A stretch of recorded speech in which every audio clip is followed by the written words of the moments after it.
This isn't a review per se, or even deep analysis into the film's message.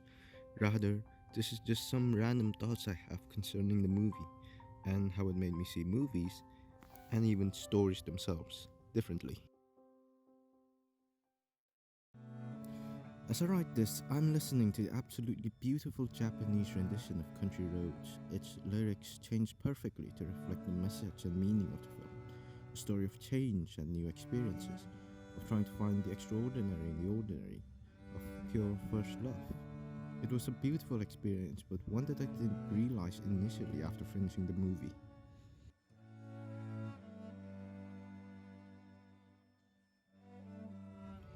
In fact, the first thought that popped into my mind upon finishing the movie was, that's it? Oh, okay then. Needless to say, I found myself disappointed. It was no fault of the movie whatsoever, but rather it was the absolute audacity of the marketing team that turned a short 1 to 2 minute segment of the movie into its poster, depicting a grand fantastical adventure with a suit wearing cat and a girl in a flowing red dress flying through the air. I had spent a good 30 minutes of the film waiting for the fantasy world to swallow up our protagonist and lead her on a life-changing adventure. That never happened, which isn't something you can say about most of Ghibli's movies.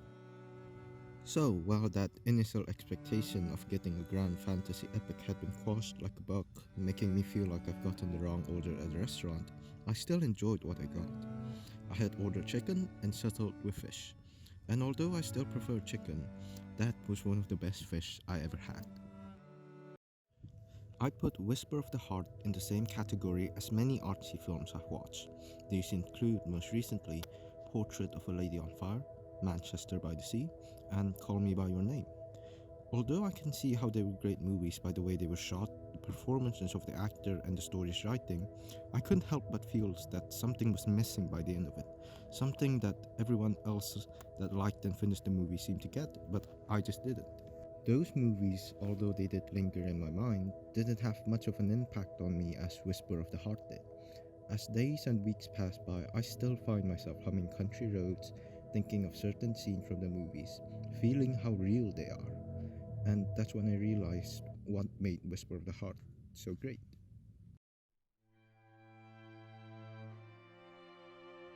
Before that, I want to bring up Your Name, Makoto Shinkai's 2016 masterpiece and my favorite anime movie, and even one of my favorite movies of all time.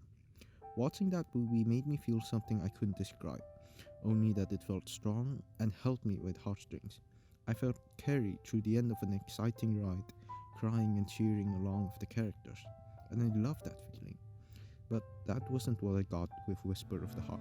With Whisper of the Heart, I didn't feel like I was on this journey with the characters. Rather, I felt like I've been granted some sort of vision into this girl's life in what may be the most important and impactful moments of it. It almost felt like I just invaded her privacy, watching her struggle with love and tearing up over a novel while snacking on chips. I wasn't sent on this cinematic adventure of two star-crossed lovers across space and time. I was given a lens into this girl's life, her struggles and hopes, and her little moments as well. It was personal and it was beautiful. So I can't say that Whisper of the Heart is my favorite movie, nor even my favorite anime, because this just isn't my thing.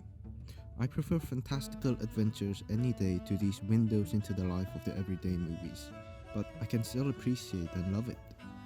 Whisper of the Heart made me realize that stories don't always have to be exciting. Sometimes they can just be human and be just as entertaining. And although I may be a bit late in realizing that, I thank it for the lesson.